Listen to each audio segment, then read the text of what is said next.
Welcome to Grand Prairie Update. I'm Don Johnson. And I'm Terry Briggs. Here's what's happening in your city.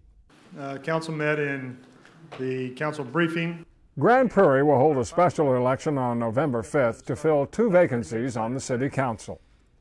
Deputy Mayor Pro Tem Ruthie Jackson, who represented District 7 at large, died unexpectedly on August 9th. Bill Thorne, who represented District 3, died suddenly on August 24th. Candidates for the District 7 seat have until 5 p.m. September 4th to file the necessary paperwork with the City Secretary. Candidates for the District 3 seat have until 5 p.m. September 23rd to file the necessary paperwork with the City Secretary.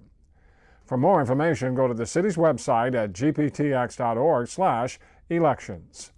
Some animals hip, and some animals hop. It was a festival atmosphere at the summit at Central Park for the city's 2nd annual Flight of the Monarch celebration, an event that has quickly captured the imagination of hundreds of men, women, and kids in Grand Prairie. What do you got there? What is that? A butterfly. All right, can you grab the corner, sweetie? The highlight of the day were 2 separate butterfly releases, where 400 of the colorful creatures were handed out one by one to be simultaneously set free so they can continue their migration from North America to Central Mexico. 5, 4, 3, 2, 1.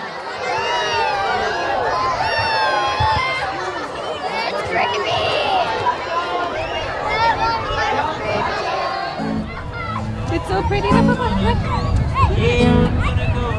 The kids loved it, and it was a great way to teach them about butterflies and how important they are to be protected, because they too are pollinators and they're part of the ecosystem. We're in their flight pattern, and we just got designated as a way station. We have our butterfly garden in, and that makes us a butterfly hotel. Henson says that due to the rapidly growing popularity of the event, plans are to have even more butterflies next year. People think we're crazy because they're crazy things we do. Grand Prairie police are hitting the street to show their respect for fallen comrades. The Fallen Officers Memorial Run honors the 2 members of the Grand Prairie Police Department who have died in the line of duty. Patrolman Lyndon F. King, who was killed by a drunk driving suspect in 1982, and Sergeant Gregory L. Hunter, who was shot to death while investigating a suspicious vehicle in 2004.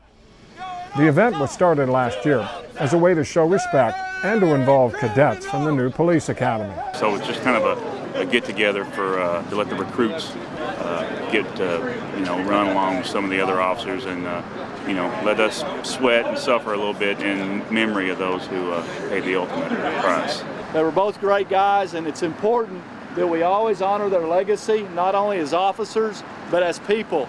And you new recruits, every academy class will have a memorial run, because you need to understand those that have given the ultimate sacrifice before you. You also need to understand this is a very rewarding job, but can also be a very dangerous job. Today's run started near the scene of Patrolman King's death. The runners then made their way south for 8 miles to the parking lot where Sergeant Hunter was killed. Organizers say they're pleased with the turnout and are hoping to attract even more runners next year. You have paddles up here. You can't hardly see them, they're way up there. But you have your feet on those paddles, and that coordinates everything.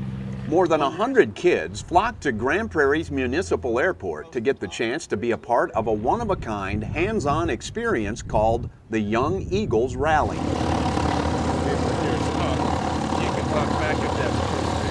24 local pilots volunteered their time and their airplanes to teach kids from ages 8 to 17 all about the fundamentals of flying. The highlight for the kids, taking off for rides high above Grand Prairie that lasted as long as 20 minutes.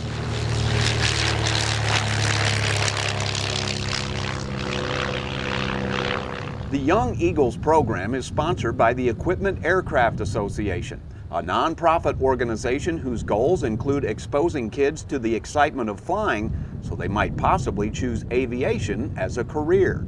We're trying to alleviate the pilot shortage that's going to be felt at the military, civilian, and general aviation levels by exposing more young people to the fascinating aspects of aviation and all it has to offer. We think it's a fantastic program.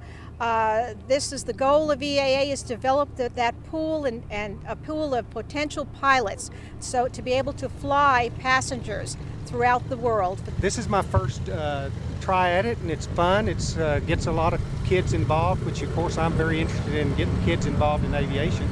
The rides were free, and the experience? It was awesome. It's like I could see the whole world from one place to another. The landing was awesome too. The way that they turned, it made it seem like the world was going flat, so it was really cool. I thought it was really cool, and yeah, I want to be a pilot. If you'd like to know more about the Young Eagles program or the Equipment Aircraft Association, you can log on to eaa.org.